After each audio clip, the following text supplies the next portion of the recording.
Olá, investidores. Meu nome é Carino, eu sou especialista em investimentos, pós-graduação, formado pelo Senac e tenho 10 anos de experiência no mercado financeiro.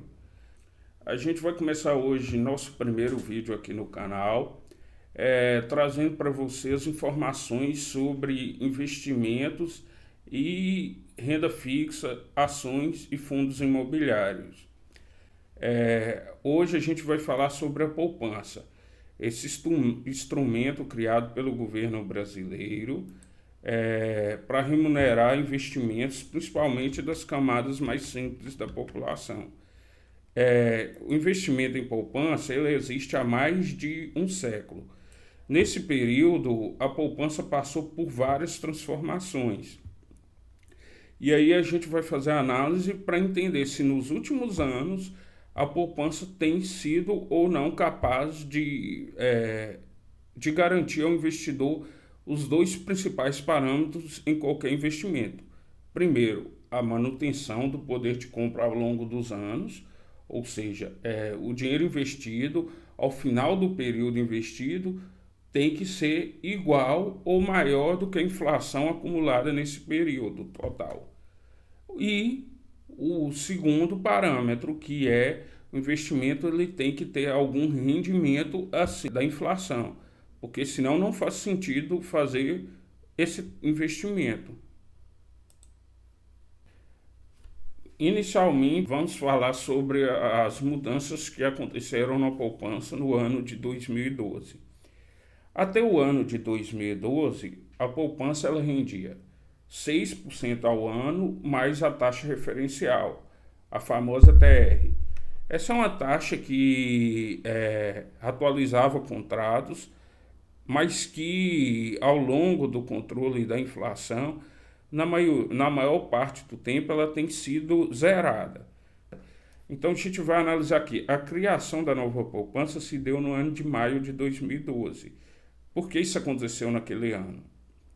Em 2012, pela primeira vez, a taxa Selic brasileira chegou num patamar abaixo de 8%. Como o investimento em que é um título do governo federal, ele tem pagamento de imposto de renda nos rendimentos e a poupança é isenta, então, a partir daquele momento foi verificado pelo governo que a poupança ia ser mais vantajosa do que os títulos do próprio governo.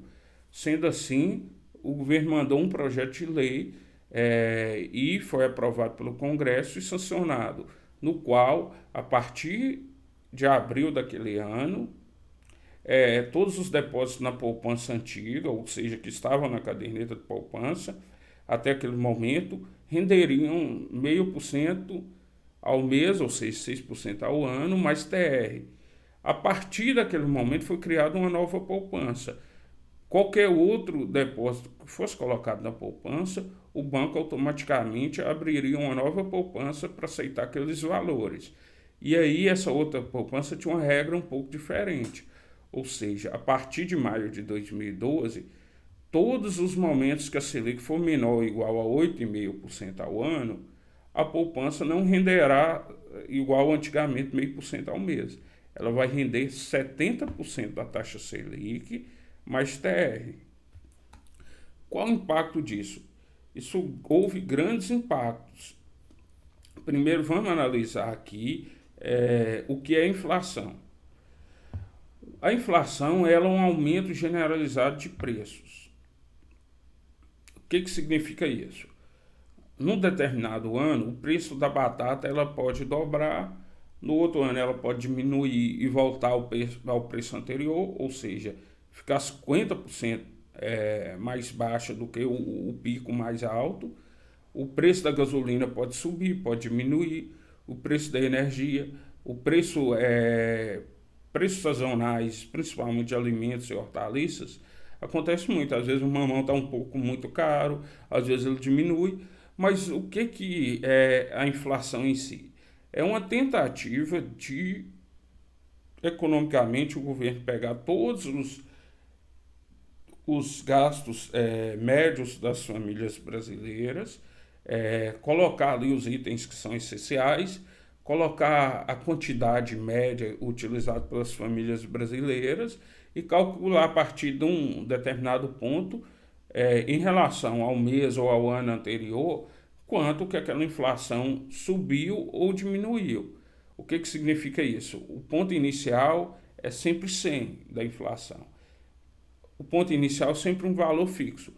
À medida que a inflação vai aumentando, por exemplo, no ano ela aumenta 10%, no outro ano ela diminui e aumenta só 5%. Significa que do início até lá foi mais ou menos 15%, não foi somente os 10%. O que significa que a inflação ela é como se fosse um acelerador. O ano que ela sobe muito, significa que os preços estão subindo rápido. O ano que ela diminui e sobe pouco, significa que os preços estão diminuindo, ou seja, não estão subindo tão rápido. Não significa que eles caíram em si. Porque aí seria uma deflação, o que não é muito comum na economia brasileira, haver deflação. É muito comum haver inflação. O que isso provoca, o aumento da inflação? A perda no poder de consumo. A Selic aqui, nos dados que a gente pegou, do início de 97 até agora, o mês de março, o mês de junho de 2021, ela tem uma trajetória de queda, mas não é uma queda linear, é uma queda cheia de ondulações, ou seja, em 2000 ela chegou a um mínimo até aquela época de 15%, depois aumentou para 27% e foi diminuindo ao longo do tempo. Em dezembro de 2000, a partir de 2011, a Selic chegou no mínimo histórico. Foi naquele período que houve a mudança na poupança. Mas se vocês observarem, a Selic subiu de novo. Agora a Selic, a partir de 2017, final de 2016, ela começou a cair até agora na crise do Covid. Agora a Selic tem aumentado muito para tentar conter as ondas inflacionárias. Como isso reflete aqui na poupança? Aqui no gráfico a gente está vendo aqui a taxa Selic, a partir da mudança da poupança, a Selic teve período de anos que ela esteve acima, teve períodos que a Selic esteve abaixo de 8,5, que é aquela linha de corte. Bateu em 8,5, a inflação já não rende 6% ao ano, ela vai render 70% da Selic. Se considerar aqui que a Selic chegou a 2%, teve momentos que a taxa da poupança aqui foi menor do que 2% ao ano, que é uma taxa que não cobre nem a inflação.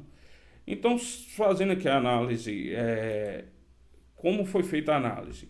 A gente abriu a calculadora do Banco Central, que é uma calculadora fácil para se fazer cálculos econômicos e financeiros, colocamos um mês de referência, os valores e corrigimos pelas poupança, Selic e CDI. Se você tivesse investido R$1.000 na poupança nova em junho de 2012 e tivesse deixado esse dinheiro lá rendendo até em junho de 2021, qual seria o rendimento da inflação? Qual seria o rendimento da poupança? A poupança nesse período ela perderia para a inflação. Ou seja, a correção pela inflação daria mais dinheiro do que a poupança. Se você tivesse investido em títulos Selic do governo federal, você teria R$2.000. Se você tivesse investido em uma taxa de títulos se você tivesse investido em CDBs ou outro título privado a 80% de CDI, você teria conseguido uma taxa acima do rendimento da poupança. É bom considerar que aqui a gente está fazendo uma análise apenas dos valores brutos, mas a título aqui de entendimento do que eu estou querendo transmitir é que mesmo diante do pagamento de de rendimentos, a poupança com certeza ela não é rentável. Por quê? Ela não consegue nem manter o poder de compra. Se ela não consegue nem manter o poder de compra, o primeiro critério do investimento é que minimamente aquele investimento mantenha o poder de compra do investidor ao longo dos anos. A poupança em aqui aproximadamente 9 anos, a poupança não foi capaz de fazer isso. Enquanto o investimento em títulos Selic foi e ultrapassou, manteve o poder de compra e ultrapassou, ou seja, rendeu acima da inflação. Investindo em CDBs de banco, passou um pouquinho. Pode ser sinal de que não seja também uma boa para o investidor investir em títulos de CDBs que paguem rendimentos muito abaixo de 100% do CDI, que no caso aqui seria 80%. Então, voltando aqui às conclusões, que ao longo do tempo a poupança como investimento no médio e longo prazo já morreu e faz tempo. Porque ela não consegue manter o poder de compra, ou seja, não consegue que seu dinheiro compre em média a mesma quantidade de produtos que ele compraria anos depois. Ou seja, você está perdendo dinheiro. Não é você não está ganhando, você está perdendo literalmente. Ou seja, se era possível comprar X quantidade de produtos, ao longo dos anos você vai comprar uma quantidade menor que isso. E o critério 2, como investimento, ela não atende. Se ela não atende nem o critério 1, o 2 com certeza não. Que ela não consegue ter nenhum valor real, ou seja, ganho acima da inflação nesse período. Então, sinto muito a quem é adepto da poupança. É necessário, se a pessoa quer ter um rendimento, se isso para ela é importante, que ela comece a estudar várias outras formas de investir. As formas mais simples são a renda fixa privada, ou seja, CDBs, LCI, LCAs, de bancos e corretoras, ou investimento em títulos públicos, que seria títulos públicos atrelados a Selic, títulos públicos atrelados à inflação, que esses são melhores destinados a investimentos de longo prazo, porque no longo prazo você consegue manter aquele valor, o valor real do dinheiro, ainda consegue uma rentabilidade acima daquele valor.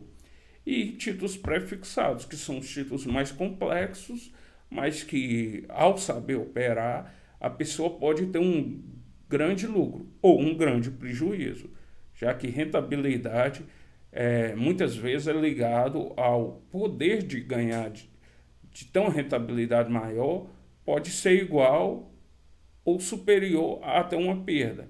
Então, para fazer um investimento em títulos pré-fixados, o conhecimento sobre como funciona o mercado e qual o momento de comprar é fundamental, além da diversificação do risco, que é o que salva o investidor no longo prazo. Muito obrigado.